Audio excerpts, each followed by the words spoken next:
Hello friends, आज बताएंगे आपको जापान के बारे में। दोस्तों, जापान एक ऐसा देश है जो विश्व के सबसे विकसित और उन्नत देशों में से एक है। आज ये देश दुनिया की तीसरी सबसे पावरफुल इकोनॉमी बन गया है। जापान एक ऐसा देश है जहां सब कुछ टेक्नोलॉजी के साथ किया जाता है। एक ऐसा देश जहां हर काम को करने के लिए मशीनें हैं। दोस्तों, जापान आखिर कैसे टेक्नोलॉजी के मामले में बाकी दुनिया से सबसे आगे है, आज बताएंगे हम इस वीडियो में आपको जापान की रोचक बातें और इतिहास। जापान की कहानी में आपको थोड़े इतिहास से बताते आऊंगा, तो बने रहिए इस वीडियो के अंदर। दोस्तों, जिस तरह जापान आज टेक्नोलॉजी के मामले में दुनिया में राज करते हैं, लेकिन आज से 200 साल पहले जापान ऐसे नहीं था। दोस्तों, जापान में भी हमारे भारत की तरह आज से 200 साल पहले जागीरदारों और जमींदारों में पूरे जापान बटा हुआ था। जापान का 200 साल के इधर का समय बड़ा ही इम्पोर्टेंट है, लेकिन उसके पहले जापान में राजशाही व्यवस्था हुआ करती थी, जिसके कारण पूरे जापान बहुत सारे रियासतों में बटे हुए थे। यहाँ पर अलग अलग फीडरल लॉर्ड्स हुआ करते थे। इनके अंदर कोई डेमोक्रेसी नहीं थी, कोई एक बड़ा प्रधानमंत्री नहीं था और कोई लीगल सिस्टम नहीं था। लेकिन साल 1868 में वहाँ की शासन व्यवस्था में आया मेजी एरा। जब मेजी एरा जापान की शासन व्यवस्था में आया, तो इन्होंने जापान की पूरी सिस्टम प्रणाली को ही बदल के रख दिया। जो जापान पूरे तरीके से अलग अलग जागीरदार और जमींदारी व्यवस्था में बटी हुई थी, इन्होंने पूरे जापान को एक किया। सभी टुकड़े टुकड़े रियासतों को जोड़कर एक कॉमन शासन व्यवस्था बनाई और पूरे जापान में एक लीगल सिस्टम बनाया, एक इलेक्टेड पार्लियामेंट स्थापित की, डेमोक्रेसी खड़ी की और पूरे जापान में एक कॉमन टैक्स सिस्टम बना दिया। जो जागीरदार और जमींदार अपने अपने हिसाब से टैक्स लेते थे, उन्होंने इसे वन नेशन वन टैक्स प्रणाली में बदल दिया। फिर टैक्स कलेक्शन के फलस्वरूप इन्होंने सबसे पहले एजुकेशन में पैसा लगाया,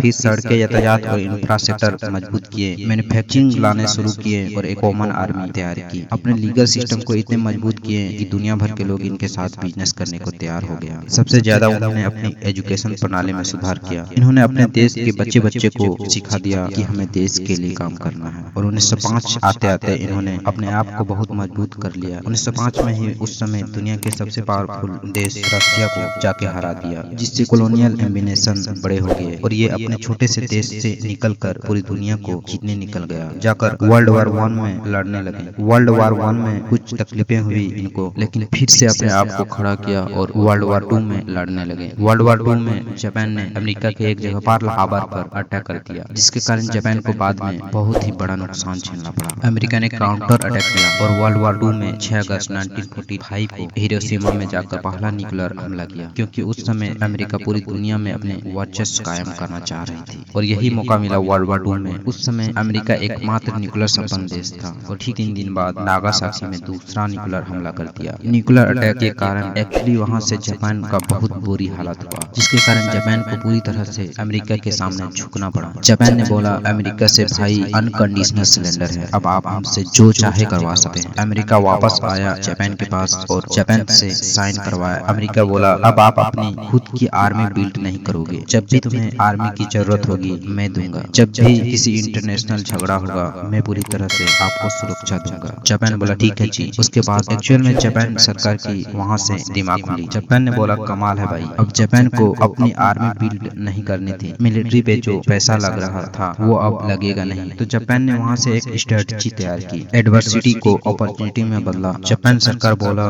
क्यों ना हम अब यहाँ से बिजनेस करो और वहां से चलना प्रारंभ किया। जापान को हिरोशिमा नागासाकी में इतना नुकसान हुआ कि आज तक वहाँ के लोग अंधे, गूंगे और लंगड़े पैदा होते हैं, लेकिन वहाँ उसके कारण जापान रुके नहीं। जापान वहाँ से अपने जापानीज लोगों को बताते थे कि तुम एशिया के सबसे पावरफुल लोगों में से एक हो। हर जापानीज के अंदर जोश और जुनून भर दिया और वहाँ से ये लोग रुके नहीं। जापान अब पूरी तरह से अपने बिजनेस पर फोकस करने लगे और आज जापान दुनिया की तीसरी सबसे पावरफुल इकोनॉमी के रूप में खड़ा है। आज चाइना पूरी दुनिया में अपने प्रोडक्ट को सेल करता है, पर यूज जापानी प्रोडक्ट को करता है। जापानी प्रोडक्ट पर आज पूरी दुनिया विश्वास करती है और ये सब हुआ एक स्ट्रॉन्ग लीगल सिस्टम के तहत। एक मजबूत सोच के कारण आज जापानीज सामान पूरी दुनिया में राज करते हैं। आज जापान में बहुत सारे खास बातें और लीगल सिस्टम है। दोस्तों, जापानीज लोग अपने टाइम को बहुत ही वैल्यूएबल मानते हैं। यहाँ के लोगों की गिनती दुनिया के उन लोगों से की जाती है जो सबसे ज्यादा कर्मठ है। यहाँ हर कोई काम करना चाहता है। यहाँ के सिर्फ 4% लोग ही बेरोजगार है। दुनिया में सबसे ज्यादा पढ़ने लिखने वाले लोग यहीं पाए जाते हैं। यहाँ के लिटरेटी रेट 99% है। आज जापान के लोगों को जिंदगी जीना काफी पसंद है, मतलब कि इस देश के लोगों को लाइफ के मजे लेने सबसे ज्यादा पसंद है। यहाँ के लोग रोजाना एक्सरसाइज करते हैं। आपको जानकर हैरानी होगी कि इस देश में 50,000 से ज्यादा लोग 100 साल के है। जापानीज लोग अपने आप को बहुत ही फिट रखते हैं। यहाँ पर मोटा होना गैर कानूनी है। इस कानून को जापान में मेटाबोलो कहा जाता है। इसके अनुसार देश में 40 साल से ज्यादा उम्र के पुरुषों के कमर 33.5 इंच और औरतों की कमर 35.4 इंच से ज्यादा नहीं होनी चाहिए। और यही कारण है कि यहाँ के लोगों की औसतन उम्र 84 साल है, जबकि भारतीय लोगों की औसतन उम्र 68 साल ही है। यहाँ विश्व में सबसे ज्यादा बुजुर्ग इंसान है। साफ सफाई दोस्तों, जापानीज लोग गर्मियों में 2 बार नहाते हैं। इसके अलावा यहाँ के लोग जरा सा भी गंदगी नहीं होने देते हैं। आज जापान साफ सफाई में विश्व के सबसे साफ सुथरे देशों में से एक है। इनका मानना है कि साफ सफाई से बीमारियां नहीं फैलती है, दिमागी संतुलन बना रहता है। और यही कारण है कि यहाँ के स्कूलों में बचपन से ही साफ सफाई करने सिखाया जाता है। जापानीज बच्चे अपने टॉयलेट, स्कूल, वॉशरूम और घर के बाकी की जगह खुद से ही साफ करना पसंद करते हैं। गवर्नमेंट गाइडलाइन के अनुसार लोगों को फिट और हेल्दी रखने के लिए कई कानून बनाए हैं, जैसे कि मैंने आपको पहले ही बताया मेटाबोलो। यहाँ के बच्चों को बचपन से ही हेल्दी फूड की इम्पोर्टेंस समझाई जाती है, जिससे कि बचपन से ही उसकी समझ में आ जाए। जापानीज लोग जंक फूड बहुत ही कम खाना पसंद करते हैं। सरकार उन्हें इस बात के लिए प्रोत्साहित करती है कि वो घर पर ही बने ताजे और पौष्टिक खाने को खाएं, और जैसे पिज्जा, फ्रोजन, रेडी मील और जंक फूड से दूर रहें। यूनिवर्सल हेल्थ केयर 1960 से ही जापान में एक अनिवार्य हेल्थ केयर सिस्टम है, जो जीडीपी का 81% है। लोग इससे स्वास्थ्य लाभ ले रहे हैं। एक जापानी एक साल में करीब 1 दर्जन से भी ज्यादा बार चेकअप कराने अपने डॉक्टर के पास जाता है। यानी तनाव तो लेना ही नहीं चाहता, सीधे डॉक्टर को दिखाओ। और जाहिर है जब तनाव ही नहीं होगा तो इंसान ज्यादा जिएगा। और हमारे भारत की अगर बात करें तो पेशेंट तब तक डॉक्टर के पास नहीं जाते जब तक पूरा गंभीर न हो जाए। ट्रांसपोर्ट, आपको पता होगा कि दुनिया में पहला बुलेट ट्रेन जापान ने ही बनाया था। दोस्तों, हमारे भारत में आज भी बुलेट ट्रेन का काम अच्छा से नहीं हुआ है, पर जापान ने 1964 से ही बुलेट ट्रेन चला रहा है, जो तकरीबन 320 किलोमीटर प्रति आवर की स्पीड से जापान में दौड़ रही है। जापान की बुलेट ट्रेन की और एक खास बात यह है कि आज तक एक भी बुलेट ट्रेन 30 सेकंड से ज्यादा लेट नहीं हुई है। इसके अलावा जापान के लोग पब्लिक ट्रांसपोर्ट और साइकिल का भी इस्तेमाल करते हैं और पैदल भी ज्यादा चलते हैं। कार वहाँ लग्जरी समझी जाती है। जापानीज बच्चे एक ऐसे स्कूल में बड़े होते हैं जहाँ चलना और साइकिल चलाकर कैरी रन करना स्वाभाविक है। और तो और बड़े होकर यही प्रथा अपने बच्चों को भी सिखाते हैं, इसलिए भी वे मोटे कम होते हैं और लंबी आयु तक जीते हैं। टेक्नोलॉजी, आज टेक्नोलॉजी के मामले में जापान की कोई सानी नहीं है। Sony, Toyota, SMFG, SoftBank group और बहुत सारे जापानीज कंपनी आज दुनिया में अपनी छवि बिखरे हुए हैं। दोस्तों, जापान आज एक बहुत ही विकसित देश है, क्योंकि यहाँ लगभग सभी काम टेक्नोलॉजी के साथ किए जाते हैं। यहाँ हर काम को आसान बनाने के लिए कई तरह के आधुनिक सामान्य हैं। रोबोट, आपने फिल्मों में तो